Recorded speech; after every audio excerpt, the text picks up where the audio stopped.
Good morning, good morning, good morning. Welcome to another edition of Chopping It Up with Ramel. No notes, straight from the throat. Well, let's get started. Right there in the NBA last night. What a night of some exciting basketball, especially for us Knicks fans. Woo! As we took a road trip to Chicago, we couldn't ask for a better performance.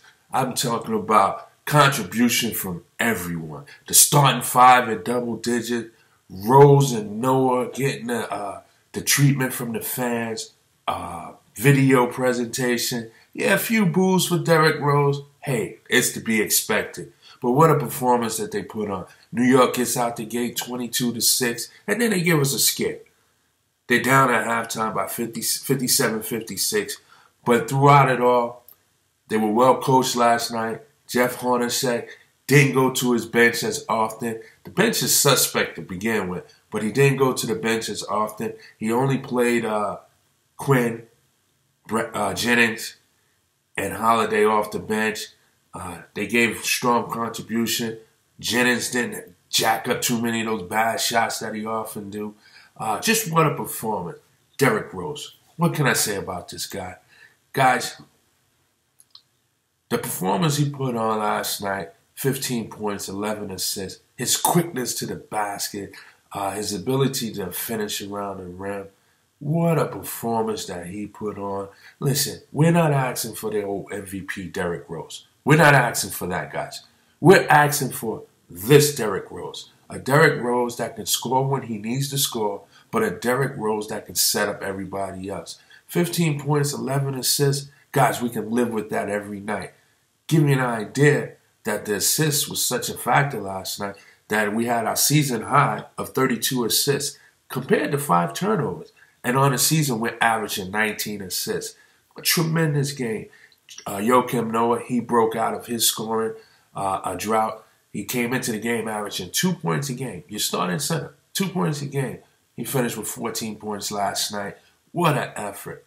Melo, he was Melo. Yeah, he shot the ball quite a bit. But when you're playing close to 40 minutes, you're going to get that from Melo. But he did drop 23. But how about Porzingis? 27 points for the big guy. Mismatches all night long. Shot 4 from 7 from three-point range. Man, what a tremendous effort by the Knicks. Can't say enough about their performance last night.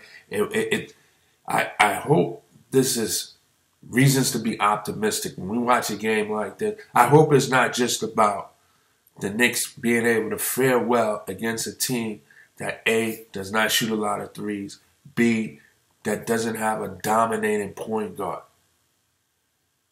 Because, again, if you look at the Memphis game and you look at this game, it's kind of similar. Mike Conley and Rondo are pretty similar in the sense that they're one of the few true floor generals in the game. So without them having to, without their abilities to penetrate and take over games or just shoot jump shots and take over games, it allows the Knicks to be in games like that. But when we see this type of performance from the Knicks, when they're playing the Kyrie Irvings, the John Walls, the Kyle Lowrys, the Damian Lillards, the Steph Currys, the Westbrook, perhaps Chris Paul. Will we see this type of same performance? That's what I'm looking to see because, again, if they don't shoot a lot of threes, if they don't have a dominating point guard, and if they play half-court offense, then Knicks will always have a chance to be in those games with those opponents because they can contend with them. Because that's kind of the same game that the Knicks play. The Knicks play a half-court game. And even though they have a dominating point guard, the problem with Derrick Rose being that player is that when he goes to push or if Jennings goes to push, there's nobody to run with them. So it's almost better suited for the Knicks to play a half-court game because all of their players would be up the court and for the set. But nevertheless, what a performance by the Knicks. A much-needed win. You don't want to start the season 1-4. 2-3 you could live with, especially after a bad loss to Houston at home, and then first the loss on the road to Detroit, and then you go home and get embarrassed by Houston. I mean, I was complaining about the rankings last week of them being 21. Looks like ESPN had it right. I don't see them going up next week. They might even take a notch back. So, but I hope they can build off this momentum that they had last night. Very good win, a road game. The moment wasn't too big for them. Although there was a letdown, they recovered, they regrouped, they pulled out the win, a double-digit win. On the other hand, D-Wade, what a performance this guy puts on. What a performance. If he remains healthy, he will will the Chicago Bulls to the playoffs. I mean, if Rondo can ever hit a jump shot, this team could be deadly. They're going to be led by Jimmy Butler and Dwayne Wade. But if Rondo can ever hit a jump shot, this team will be deadly. They get contribution from the bench. They have a lot of players, a lot of talent over there. But if Rondo can ever hit a jump shot, this team could be deadly. But nevertheless, good game. Can't say enough about the Knicks other than let's continue this. Let's keep up this momentum. Jeff, if you have to, I understand. Stay with the starters. Stay with the starters. The league has given you that leeway to do so by not having as many back-to-backs in years past, not having too many 4 games in 5 nights. So, yeah, if you have to do it, then do it. Last night was a good win, and it was a good look, and it was a balanced attack. Courtney Lee continued his hot shooting. This guy here could be an unsung hero. He's probably going to see a lot of single coverage. He's got the ability to go off the dribble and pull up for a mid-range jump shot. Yeah, he can hit a 3. The guy, he could be a secret weapon because he may be the only player that can run and keep up with the Jennings and the Derrick Rose. So this guy here, get him involved early so that this way he'll stay involved. After that first game against Cleveland, maybe the moment was too big for him. The stage was too bright. He didn't score. But ever since then, he's been scoring, double digits here. 10 points here, 14 points here, 15 points here, 12 points here. He could be a 12-point player a game. And I tell you what, that's not bad. We could use that. If he's getting 12 and Rose is getting 16 and KP is getting 18, 19, Melo's getting 20, Noah's getting 9 and 10, that's a recipe for a good meal. That's a recipe for a good meal. But it's just one win, the second win of the season. I'm not going to be overly excited, but I do have reasons to be optimistic. But moving along, what about the stunner at the Staples Center last night? That's the baby Lakers pull off the upset thus far of the year and beating the Golden State Warriors, and not only beating them, dominating them by 20 at home. Who saw that coming? Right before the game started, I said, LA beat them last year. But, I think that was just admiration, but my goodness. Golden State better hope LA does not meet them in the playoffs in the first round. I'm only teasing. I know if it's a 5-game series, 7-game series, Golden State will probably have their way. But for what it's worth, this is a good win by the Lakers. And I'm going to tell you guys something now, and you heard it here first. I think the best young mind among the head coaches in the league is Brad Stevens. But right behind him, it's going to be Luke Walton. All last season, I lobbied that Luke Walton should get the LA job. And just for what I'm seeing right now, the Lakers is a young team. No plans to get in the playoffs anytime soon, at least for the next 2 years. What you want to do is get a young coach over there and just build with that young team. Teach them how to play. Show them how to play. Give them reasons to want to play. And what Luke Walton is doing thus far is a magnificent job. The Lakers have 3 wins early on. I believe they're 3-3. Who would have thought that? With a home opener win, a stunner over the Houston Rockets. A couple of nights ago, they go down into the backyard here, down to play the Hawks at Phillips Arena, pull off the upset there. Hawks was 3-0.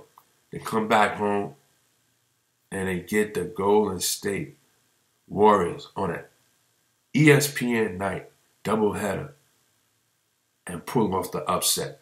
Tremendous job. The one thing we know about a Laker team is that they're going to be well coached and well prepared.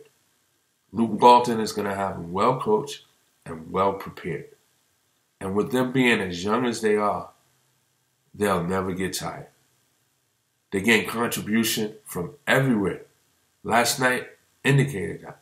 They were led by Julius Randle, who had 20 points, 14 rebounds. And then off the bench, you had Lou Williams with 20 points. You know, D'Angelo Russell, he had 17. There were about 5 people in double figures.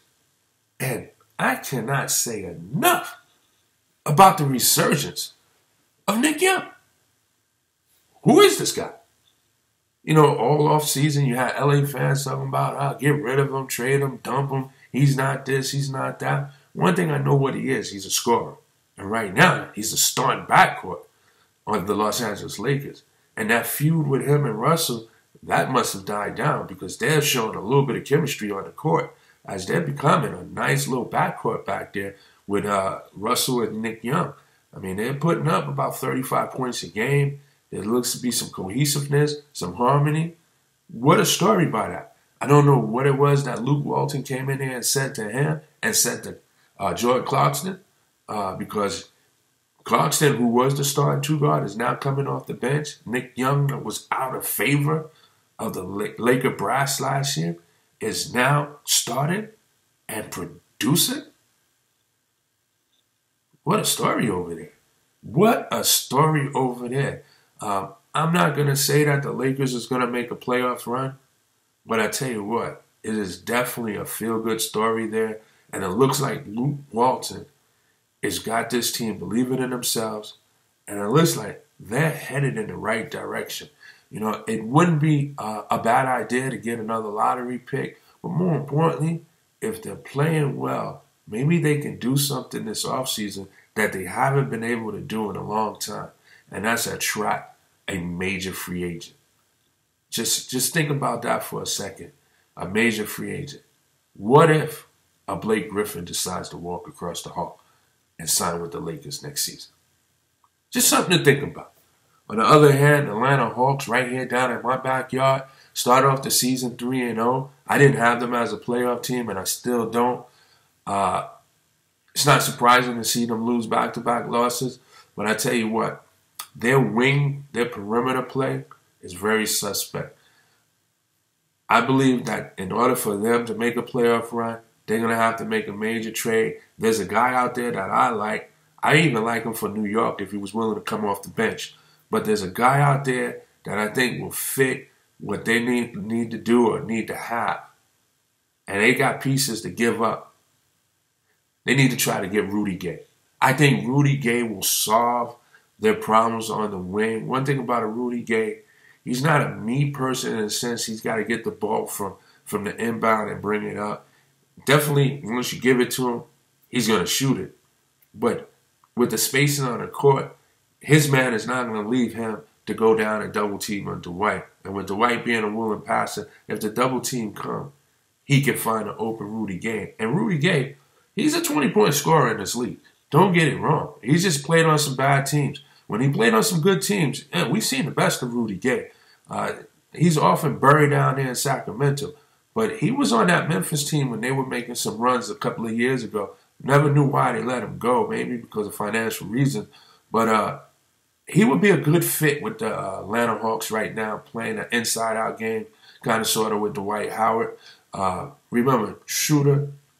I mean, a lot of people are high on him, comparing him to Rondo, and guess what? He's just that. Can't hit a jump shot, may make a layup, good general, but with the way today's game is played, you got to have a point guard that can consistently put up 16 points a game.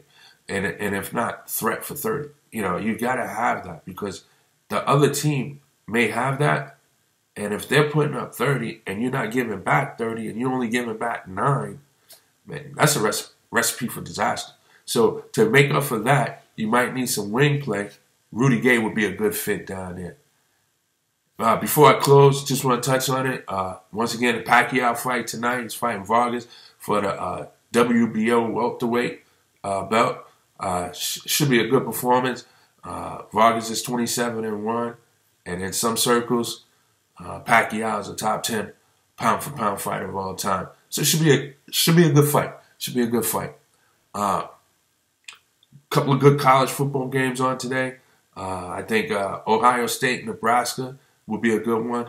And anytime you got Alabama and LSU mixing it up, that's always fun to watch. So it should be good games today in the world of college football. And then tomorrow we get ready for the big boys, the NFL.